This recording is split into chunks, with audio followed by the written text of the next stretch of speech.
جماعت اسلامی نے میئر کراچی کے خلاف تحریک عدم اعتماد لانے کا اعلان کر دیا۔ حافظ نعیم الرحمان کہتے ہیں سٹی کونسل کے اجلاس کو چلانے کی پوری کوشش کی، میونسپلٹی ٹیکس کے الیکٹرک کے بلوں میں وصول کرنا کراچی دشمنی قرار دے دیا۔ مزید جان لیتے ہیں ہمارے نمائندے جنید جواد سے۔ جنید، آگاہ کیجئے۔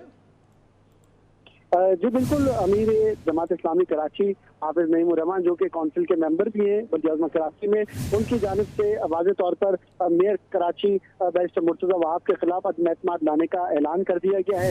سٹی کونسل کو اجلاس چلانے کے لیے جو ہے وہ دعویٰ کیا جا رہا ہے کہ جو ہے جماعت اسلامی کے امیدواروں کی جانب سے جو ہے وہ بھرپور کوشش کی گئی، لیکن پیپلز پارٹی کا جو رویہ ہے اس کے حوالے سے بہت سارے تحفظات جو ہے جماعت اسلامی کے ارکان کو ہیں۔ اس اجلاس کے حوالے سے جو ہے حافظ نعیم الرحمان کا کہنا تھا کہ الیکٹرک کے حوالے سے جو اس اجلاس میں قرارداد پاس کی گئی ہے اس میں جو ہے وہ جماعت اسلامی نے مخالفت کی تھی، تاہم کہ الیکٹرک جو ہے وہ کراچی دشمن ادارہ قرار دیا ہے اور یہ بھی کہا ہے کہ اس کے ساتھ مل کر میونسپل یوٹیلیٹی ٹیکس کی جو وصولی ہے اس کو جو ہے جماعت اسلامی کے جو ہے وہ منظور نہیں کرتے۔ تاہم یہ اس اعلان کے بعد جو ہے وہ اس وقت جہاں پر کے ایم سی کونسل کے تمام ارکان تو ہو چکے ہیں، لیکن دیکھنے کی بات یہ ہے کہ جو حافظ نعیم الرحمان نے عدم اعتماد کے اعلان کی بات کی اس میں پاکستان تحریک انصاف کے جو منحرف ارکان ہیں جن کی تعداد 35 ہے، وہ ارکان جو ہے حافظ نعیم الرحمان کے ساتھ کھڑے ہوتے ہیں یا نہیں ہوتے، لیکن اس کے علاوہ نون لیگ اور جے یو آئی جو ہے وہ بھی ان کے بھی اراکین شامل ہیں جو کہ اس وقت حکومتی جماعت یعنی Pakistan peoples party mayor Karachi barrister Murtaza Wahab کے ساتھ ہیں۔ تو وہ لوگوں کے اوپر بھی جو ہے اب یہ قرارداد آ چکا ہے کہ وہ لوگ جو ہے جماعت اسلامی کے ساتھ کھڑے ہوتے ہیں یا نہیں ہوتے۔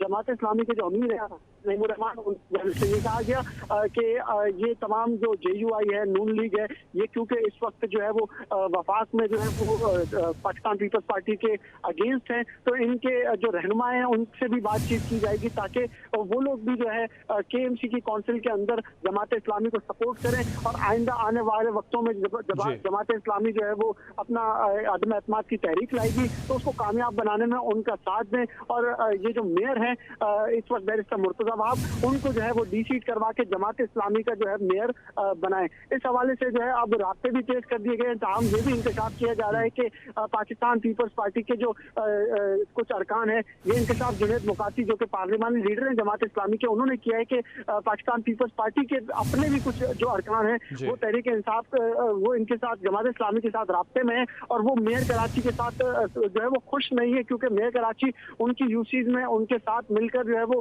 کام نہیں کروا پا رہے ہیں۔ جی ٹھیک ہے جنید، بہت شکریہ اپڈیٹ کرنے کے لیے۔ عام انتخابات کے لیے آر اوز اور ڈی آر اوز کی تعیناتی کی منظوری دے دی گئی۔ الیکشن کمیشن نے 142 ڈی آر اوز اور 859 آر اوز کی تعیناتی کی منظوری دی۔ مزید جان لیتے ہیں ہمارے نمائندے عثمان خان سے۔ عثمان، آگاہ کیجئے۔ جی بالکل، الیکشن کمیشن نے عام انتخابات کے لیے D R Os, R Os اور اے آر اوز کی تعیناتی کی منظوری دے دی ہے۔ ذرائع کے مطابق الیکشن کمیشن نے 142 ڈی آر اوز اور 859 آر اوز کی تعیناتی کی منظوری دی ہے۔ الیکشن کمیشن کی جانب سے جلد جو نوٹیفکیشن ہے وہ جاری کیے جانے کا امکان ہے۔ حکام کی جانب سے افسران کی تعیناتی کی فہرست کو کمیشن بھجوا دی گئی تھی۔ چیف الیکشن کمشنر کی زیر صدارت اجلاس میں D R Os, R Os اور آر اوز کی تعیناتی کی منظوری دی گئی تھی، جس کے نوٹیفکیشن جو ہے وہ بھی جلد جاری ہو جائے گا۔ جی بہت شکریہ عثمان آپ کا۔ سابق چیئرمین پی ٹی آئی اور بشرا بی بی کے لیے ایک اور مشکل۔ سابق چیئرمین پی ٹی آئی اور بشرا بی بی کے خلاف غیر شرعی نکاح کیس، عدالت نے خاور مانیکا کی درخواست قابل سماعت قرار دے دی۔ ڈسٹرکٹ اینڈ سیشن کورٹ نے فریقین کو نوٹسز جاری کر دیے۔ بشرا بی بی کو ذاتی حیثیت میں عدالت پیش ہونے کا حکم دے دیا۔ عدالت نے استفسار کیا کیا میڈیکل ثبوت موجود ہے؟ وکیل نے کہا کہ میڈیکل کی ضرورت نہیں ہوگی۔ کیس کی سماعت 14 دسمبر تک ملتوی کر دی گئی۔ ماضی میں دہشت گردوں کو جیلوں سے رہا کیا گیا۔ سابق چیئرمین پی ٹی آئی کی پالیسیوں کی وجہ سے ملک میں دہشت گردی ہے۔ بلاول بھٹو کہتے ہیں راتوں رات لیے یو ٹرن کو عوام آج تک بھگت رہے ہیں۔ Chairman Peoples Party Bilawal Bhutto نے وزارت داخلہ کا دورہ، دیوار شہداء دیکھی اور شہداء گیلری میں شہید بے نظیر بھٹو کی تصویر لگائی۔ دہشت گردی کے واقعے میں ملوث تھے، ان کو پاکستان کا جیل سے نکالا گیا۔ یہ جو سٹیٹمنٹ ہے خان صاحب کا آن دا ریکارڈ ہے۔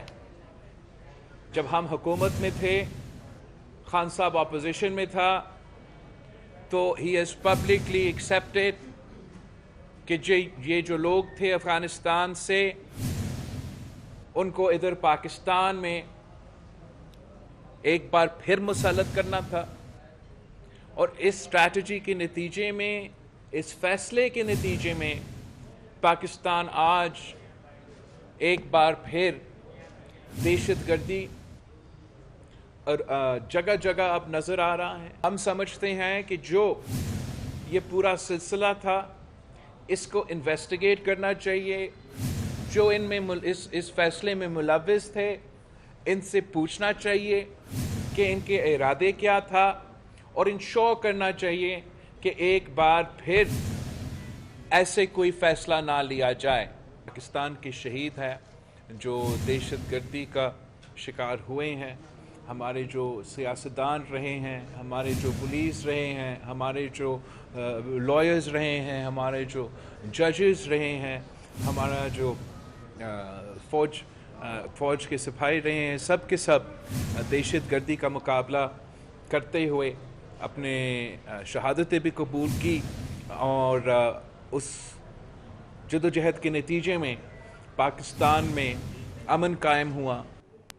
سابق چیئرمین پی ٹی آئی کی ابتدائی سیاست پر اکبر ایس بابر کے انکشافات۔ 2002 کے الیکشن کے بعد سابق چیئرمین کی سیاسی بریڈنگ کس نے کی؟ پی ٹی آئی کے پہلے سیکریٹری انفارمیشن اکبر ایس بابر نے 24 نیوز سے گفتگو کرتے ہوئے کن کن رازوں سے پردہ اٹھایا؟ تفصیلات بتا رہے ہیں اویس کیانی۔ جی اویس۔ اکبر ایس بابر صاحب ہمارے ساتھ موجود ہیں، اور پاکستان تحریک انصاف کی اگر ہسٹری پہ اگر یہ کتاب لکھیں تو بڑا ہی دلچسپ وہ کتاب ہوگی۔ یہ بتائیں کہ آپ سیکرٹری اطلاعات کے عہدے پہ بہت عرصے تک رہے ہیں، تو جب پی ٹی آئی جب بنی تو کیا اس وقت بھی اسی طرح کا فیم تھا، اسی طرح کی ہیڈ لائنز تھی؟ جہاں تک عمران خان کا تعلق ہے کہ وہ سیلیبریٹی تو بہت ایک ینگ ایج میں بن گئے نا کرکٹ کے حوالے سے، لیکن وہ سیاسی طور پہ لوگوں کے لیے قابل قبول نہیں تھے۔ تو میرا جو ان سے تعلق رہا وہ سیاسی رہا کہ جب 2002 کے الیکشن کے بعد جس میں ہم بری طرح سے ناکام ہوئے تو میرے ان سے بڑی اس حوالے سے تفصیلی گفتگو شروع ہوئی، وہ میں سارا بتا چکا ہوں۔ تو اس کے بعد پھر ہم نے ایک قسم کی ایک پولیٹیکل برانڈنگ کی کہ لوگ اس کو سیاسی طور پہ قبول کریں۔ تو ہمارا بجٹ بھی مطلب نہ ہونے کے برابر تھا، کوئی 35-40 ہزار روپے منتھلی بجٹ تھا ہمارا۔ یعنی عمران کی جو پریس کانفرنس ہوتی تھی وہ ہم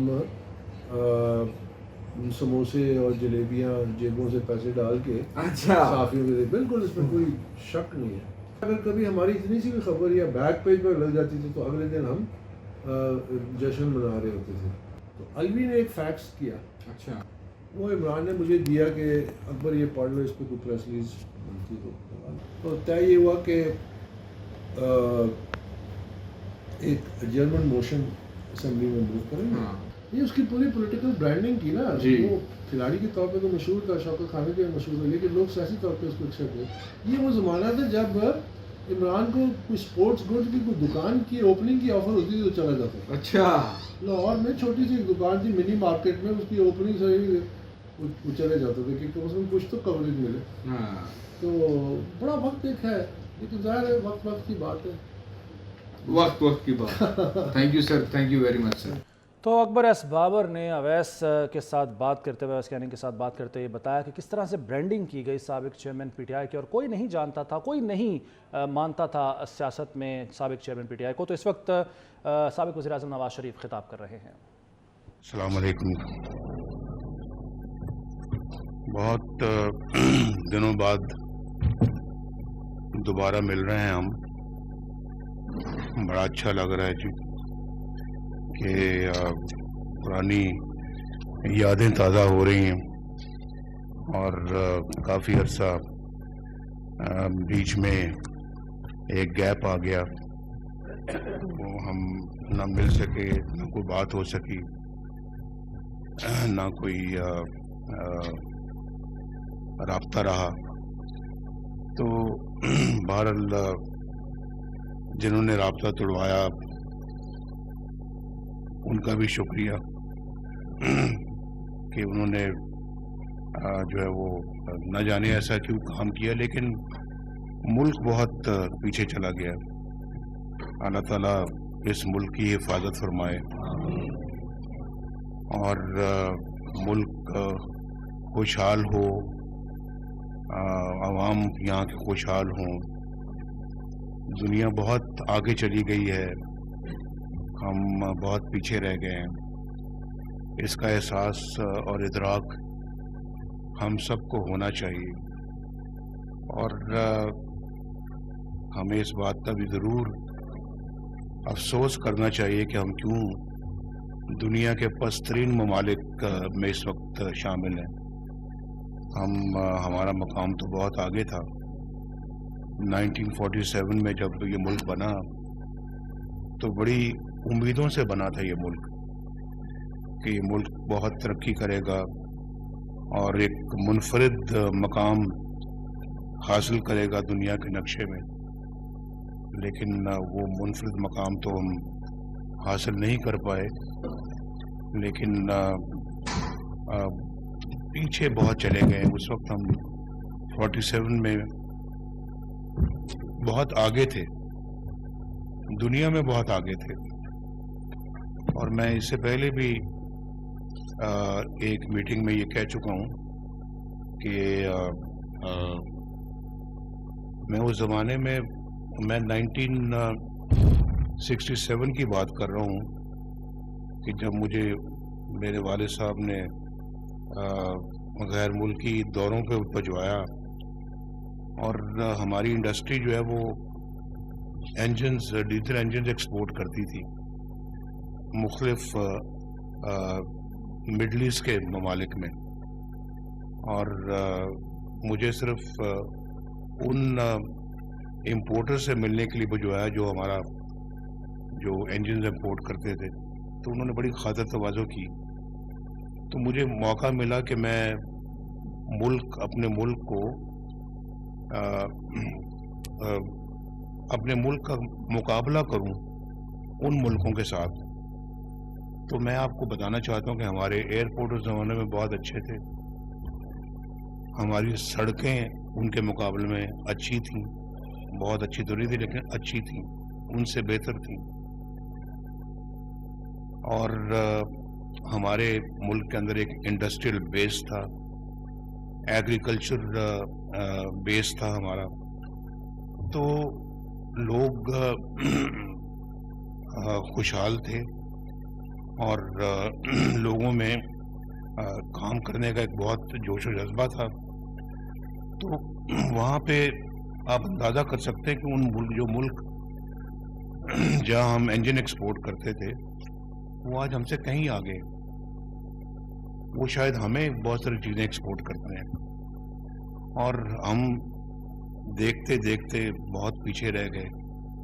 اور یہ ایسے ہوا جیسے 2017 میں ہماری حکومت کتنی اچھی چل رہی تھی، لوگ بھی خوش تھے، مزدور خوش تھا، کسان خوش تھا، اور مہنگائی نہیں تھی ملک میں.